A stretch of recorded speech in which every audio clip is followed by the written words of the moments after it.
өзен ағуда, тұнған тарих көмейім. Қобызымды қолға алып, жыр маржанын төгейін. Үнсіз жатқан төбенің тыныштығын бөлейін.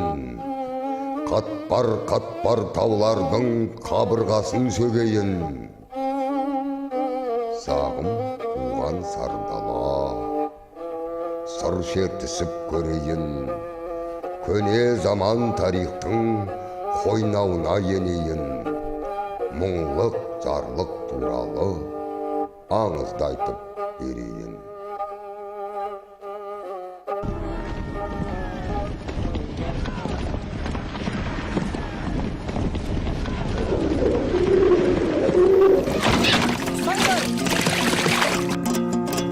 Atыңдар! Әлекей, атыңдар, ат! Atыңдар!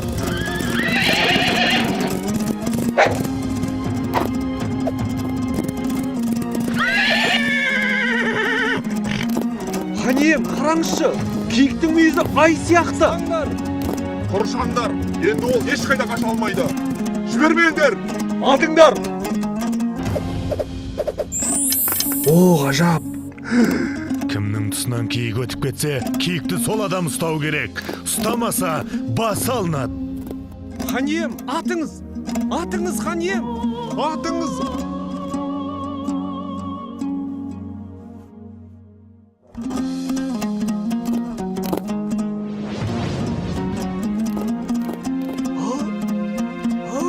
Енді не болар екен? Айтқаным айтқан, өзім қуып жетемін.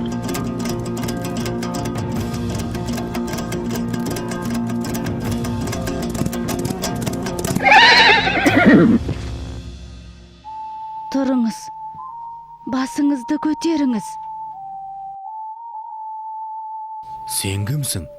Осы маңда тұратын балықшыңның қызымын. Атың кім? Ханшайым.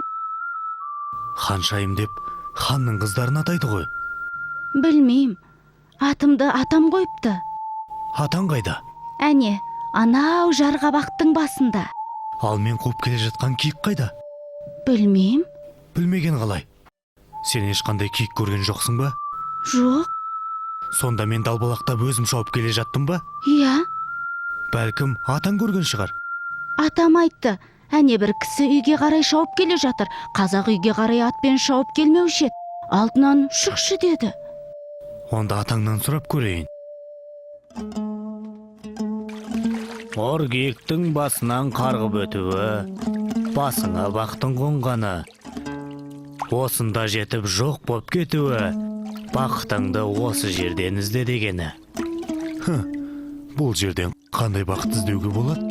Сіз қайғыңызды сейілту үшін серуенге жиі шығасыз. Ол қайғы балаңыздың жоқтығы. Оны сен қайдан білесің? Оргейік айтты. Қайдағы оргейік? Әлгі сіз қуып келген оргейік. Оны сен көрмедім деп едің ғой. Түсімде көргем. Иә, ол тағы не айтты? Ол айтты, сен патшаға бір ұл, бір қыз тауып бересің деді. Иә, менің мұрагерім жоқ. Егер сен бір ұл, бір қыз табатын болсаң, мен сені жар етем. Ұлдың аты зарлық, қыздың аты мұңлық болады. Оны да оргейік айтты ма? Иә. Онда мен саған үйленем. Бір жылдан соң маған мұрагер сыйламасаң, мына дарияға лақтырып жіберем. Еркіңіз білсін. Ханем, амансыз ба? Мына адамдар қайдан шықты? Құлап жатқан жерімнен мына қыз құтқарып қалды. Мен осы қызға үйленем. Ол маған 9 айдан соң бір ұл бір қыз тауып берем деп уәде етті. Ханем, бұл қыз құдай емес қой. Бұл сиқыр.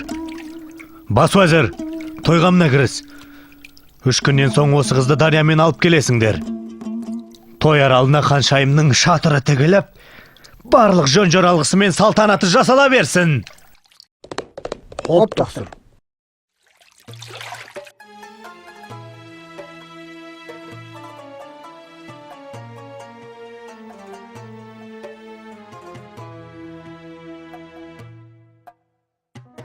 Хан иеміз бәрімізді қорлап тағы бір әйел алмақшы.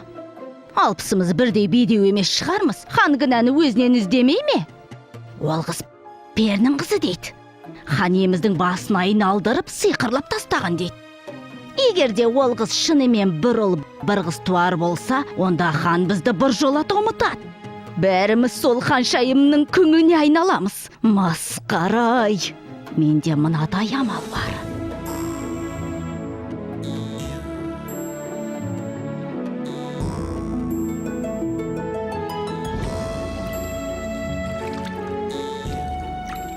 Қандай әдемі шатырлар, қандай әдемі.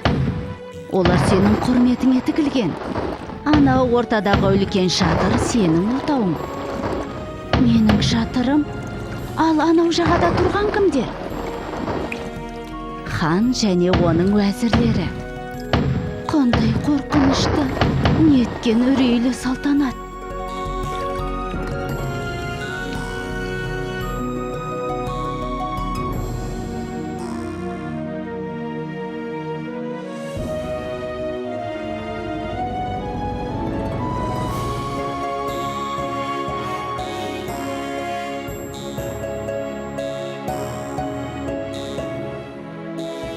Алпыс әйел ханшайымның қолынан сүйіп шықсан.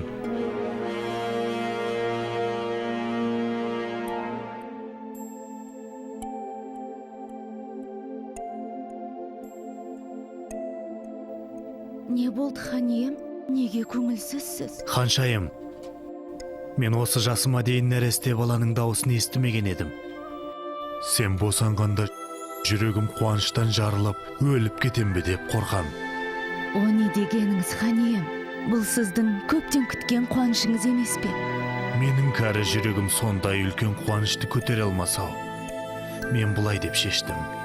Уақыт таянғанда уәзірлерімді ертіп аңға шығам. Тұзды дөңнің басына шатыр тігіп, қуанышты хабарды сонда күтем. Мені бірге ала кетіңіз. Мен сізсіз қорқамын ғой. Неден қорқасың? Бәрінен, бәйбішеден, алпыс әйелден. Еш уайымдама. Бәрі де сенімді адамдар. Сенің қауіпсіздігіңді бас сақшы Шалхатқа тапсырам. Жаныңда Мағрипа болады. Мағрипа! Мағрипа! Ай, сіздер мұнда неғып жүрсіздер? Мағрипа қайда? Сен бізден қорқпа, біз саған қастық ойламаймыз. Ой, бұл байғұса есінен танып қалды. Толғағы кел, мұстан